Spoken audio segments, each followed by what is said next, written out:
रोखठोक वार्तांकन, रोखठोक बातमी। सुनांना अशी वागणूक म्हणजे पाप, ते सहन केलं जाणार नाही, फडणवीसांचा इशारा, कडक कारवाईच्या सूचना। 21व्या शतकात मुलींमध्ये आणि सुनांमध्ये कोणताही फरक करणं हे चुकीचं आहे। मात्र अशा परिस्थितीत देखील अशा प्रकारची वागणूक देणं हे अतिशय पाप आहे। ते पाप या ठिकाणी झालेलं दिसत असल्याचं देवेंद्र फडणवीस यांनी म्हटलंय। कोल्हापूर दौऱ्यावर असताना त्यांनी प्रसारमाध्यमांशी संवाद साधला, त्यावेळी ते बोलत होते। वैष्णवी हगवणे प्रकरणात आज सकाळीच राजेंद्र हगवणे आणि सुशील हगवणे या दोघांना अटक करण्यात आली आहे। या प्रकरणाचं गांभीर्य लक्षात घेता या प्रकरणी पोलिसांनी योग्य कारवाई केली आहे। यापुढे देखील हे प्रकरण लॉजिकल एंडला नेण्यासाठी ज्या ज्या गोष्टी करणं आवश्यक आहे त्या गोष्टी पोलीस करतील, असा विश्वास मुख्यमंत्री देवेंद्र फडणवीस यांनी व्यक्त केलाय। अशा प्रकारे प्रतारित करून आत्महत्या करायला मजबूर करणे या गोष्टी सहन केल्या जाणार नाहीत। त्यामुळे त्यावर जी कडक कारवाई करता येईल ती कायद्याने कारवाई केली पाहिजे, असं देखील त्यांनी स्पष्ट केलंय।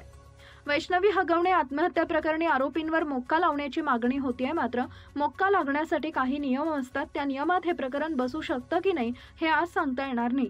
त्यामुळे याविषयी जास्त बोलू शकत नसल्याचं फडणवीस यांनी म्हटलं आहे।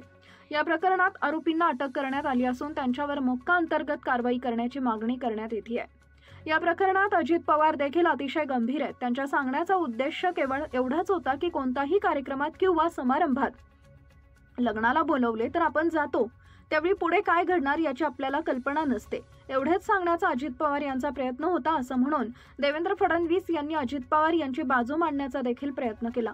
अजित पवार या प्रकरणात गंभीर नसल्याचा आरोप विरोधकांकडून केला जात होता, त्यावर मुख्यमंत्र्यांनी स्पष्टीकरण दिलं आहे। या प्रकरणात पोलिसांनी आता आरोपींना अटक केलेली आहे, पोलिसांनी योग्य कारवाई केली आहे, पुढे देखील पोलीस योग्य कारवाई करतील। त्यामुळे या प्रकरणाला खूप फाटे फोडणं अतिशय चुकीचं आहे। प्रकरणातील आरोपी बिर्याणी खात असतानाचे फुटेज व्हायरल झाले, त्या प्रकरणावर देवेंद्र फडणवीस यांनी स्पष्टीकरण दिले। राज्यात सर्वत्र अवकाळी पाऊस पडलाय, त्यामुळे शेतकऱ्यांचं प्रचंड नुकसान झालंय। त्यामुळे अवकाळी पावसाच्या प्रकरणांमध्ये सरकारच्या आधीच काही ऑर्डर असतात, त्या प्रकरणात पंचनामे होतात आणि नुकसान भरपाई आपण देत असतो, त्यानुसार कार्यवाही करणार असल्याचं आश्वासन देखील मुख्यमंत्री देवेंद्र फडणवीस यांनी दिलंय। आज श्री आर्य चाणक्य सहकारी पतसंस्थेच्या कोनशिला अनावरण प्रसंगी मंचावर उपस्थित असलेले राज्याचे उच्च व तंत्र शिक्षण मंत्री आदरणीय चंद्रकांत दादा पाटील, माजी आमदार माननीय हळवणकर साहेब, प्रकाशराव आवाडे, आमदार राहुल आवाडे, खासदार धनंजयराव महाडिक, या ठिकाणी संस्थापक अध्यक्ष श्री जवाहर छाबड़ाजी, त्याचप्रमाणे श्री राजेंद्र राशीनकरजी, पंकज मेहताजी, संपूर्ण आपल्या श्री आर्य चाणक्य पतसंस्थेचे पदाधिकारी आणि उपस्थित सर्व भगिनी आणि बंधूंनो, मला अतिशय आनंद आहे की पतसंस्थेच्या नूतन कार्यालयाच्या कोनशिला अनावरण प्रसंगी या ठिकाणी मी आपल्यामध्ये उपस्थित आहे। आणि मला अध्यक्षांनी सांगितलं की आम्ही ठरवलं होतं की तुम्ही आल्याशिवाय आम्ही याचं उद्घाटनच करणार नाही। असं नाही आहे, तुम्ही असं ठरवलं होतं की मी पुन्हा मुख्यमंत्री झाल्याशिवाय याचं अनावरण करणार नाही। आणि त्यामुळे मुख्यमंत्री झाल्याबरोबर जी माझी पहिली व्हिजिट आली त्यात तुम्ही हे अनावरण या ठिकाणी केलेलं आहे। मी आपल्या पतसंस्थेची प्रगती या ठिकाणी बघत होतो, मला अतिशय आनंद वाटला की अतिशय चांगल्या प्रकारे पतसंस्था चाललेली आहे। मागील वर्षी यावर्षी दोन्ही वर्षीची बॅलन्स शीट बघितल्यानंतर नेट एनपीए 0 आणि निव्वळ नफा जो आहे तो मागील वर्षी 3 कोटी, यावर्षी जवळपास 2,90,00,000 आहे। या ठिकाणी ठेवी ज्या आहेत त्या मागील वर्षी 186 कोटी होत्या, त्या वाढून 222 कोटी आता झालेल्या आहेत। गुंतवणूकही चांगल्या प्रकारे वाढली आहे। सीडी रेशिओ देखील जवळपास 60% आहे। म्हणजे एकूणच जर आपण बघितलं तर हे सर्टिफाय करता येतं की ही संस्था संघाचे स्वयंसेवक चालवतात। कारण कुठलीही सहकारी संस्था ही विश्वस्त भावनेने चालवली गेली पाहिजे, अशा प्रकारच्या विचाराचे आपण लोक आहोत। त्यामुळे आपण या ठिकाणी जनतेचे विश्वस्त म्हणून काम करतो आहोत। सचोटीने काम झालं पाहिजे, योग्य प्रकारे काम झालं पाहिजे।